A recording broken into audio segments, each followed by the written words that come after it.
My dad is 81. He's a doctor. And a few years ago, he said he would stop and close his private practice. So, as a family member, I thought, well, he's retiring. And that's the same thing that most of people in his network thought, or too. His friends, his family members, his colleagues thought um, he's stopping his medical practice. And to our great surprise, not even a few weeks after that date, he started looking for work as a doctor. And I asked him, well, I thought you're retiring. I thought you're gonna relax and take some more time to enjoy your hobbies and be more with your family. And it took me a while to really understand that without practice, without practicing medicine, he would almost die. And that's what he told me. I asked him, why do you keep practicing medicine at over 80 plus years old? Like, well, if I stop, it's death. I'm so passionate about taking care of people, healing people. I'm so passionate about my craft that I can't imagine myself doing anything else. Of course, he does it at a different pace and with other doctors that he chooses and really in the conditions that he likes. But for him, the concept of retirement really never existed.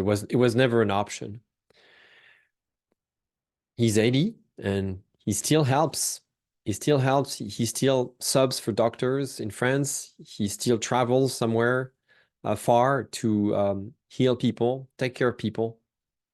And I'm very proud of this because to me, that's a sign of his authenticity, devotion to care, generous attention to people when he doesn't really need the extra income at his age.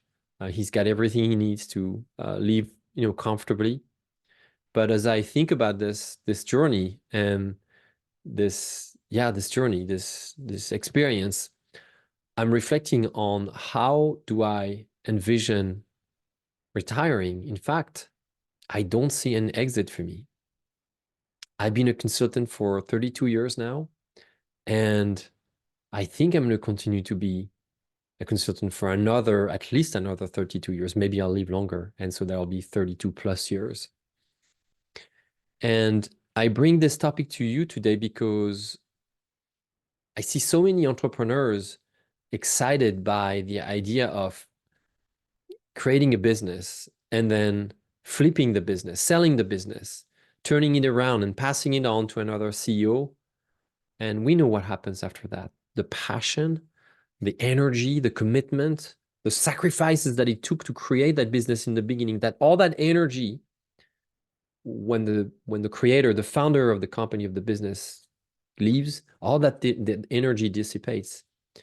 And we often see that the company is not the same as it used to be before. And it's very hard to find leadership that can replace the founder at that level. So as you think about your future, as you think about your planning, you're planning for 1 year, 10 years, 20, 30 years from now.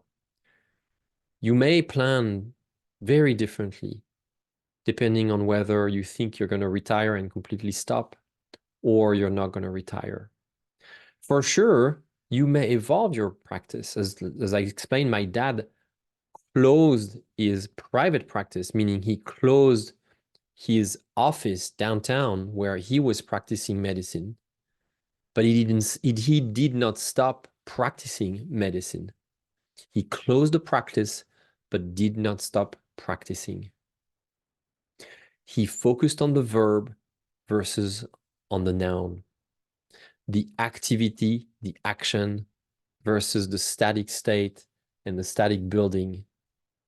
Carved in stone, his plate with his name, that was all gone. But him practicing and continuing to breathe life through his journey, his personal legend as a doctor, he carries on. When we think like this, I believe that we bring a completely different energy to what we do. Because first of all, it's a long-term trajectory. We see it as a long-term commitment. So we unconsciously know that we're going to have to pace ourselves.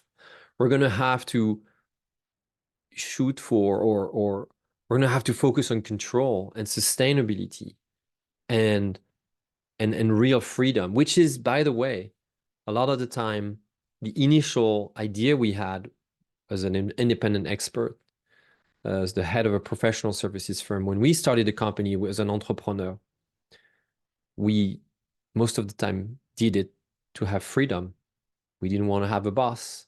We wanted to run and own our own schedule. And very quickly, we realized that, the business tends to own us versus us owning the business.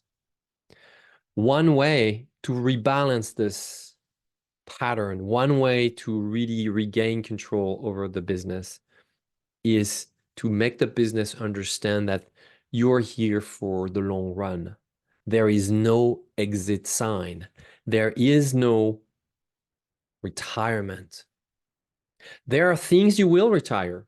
There are processes, there are projects, there are clients, there are tools, there are maybe services, there are geographical locations where you will probably retire your practice, where you will sunset a few things, but that will create more space for a new era and new ideas, new tools, new processes, new etc., etc. That can only work if you made the conscious decision to, as my colleague Blair Ann says, I think he says, to die with your boots on, because there is no exit sign in sight. Today I met with a colleague of mine who's 81, I think he said. And I couldn't help but think about my dad's story and about my choice to die with my boots and to carry on despite the fact there is no exit sign forever. And I couldn't find at the end of the call to think about this. And then we hung up and I didn't ask him the question, but next time I speak with him, I will ask him the question, what made him carry on until that age? And he started around my age in his 50s. So he's been a consultant and a coach for over 30 plus years now, and probably was even before that. We are in professions where we commit to, and if we commit to a certain level of a commitment to, if we really make those sacrifices, if we really see ourselves go way beyond the administrative or regular age of retirement, we can have a profound impact. We can really dig so much deeper into our expertise. And we can also do that. I should add here, we should recognize that we can do that because many times our professions are physically very easy. It's not like we work on an assembly factory, or we don't have to, go deep in the mine. We don't have to sell the world on a dangerous, risky, and noisy and toxic ship. We don't have to cut those ship when they retire. Our bodies, the worst thing that can happen is maybe a backache, a finger, maybe some finger arthritis because we type too much on the keyboard. But for the most part, we get to use our brain and enjoy the work that we do. We get to pick the clients that we want to work with. We get to explore the ideas that make us excited. We get to be creative, to create the programs, the services. We get to interact with people that are excited, that are eager to work with us. For the most part, if we do a good job, if we are authentic, if we're true to ourselves, our job is very, very easy. The only thing that can get between us and our desired future state is really ourself. It's us. It's us not being true to ourselves. It's us not committing to our success. It's us being fearful of our success and creating all sorts of busy activities and tasks to cover this fear and to pretend that we are really working hard and working on all those things, but not really doing the things that put us on the road to discover our personal legend.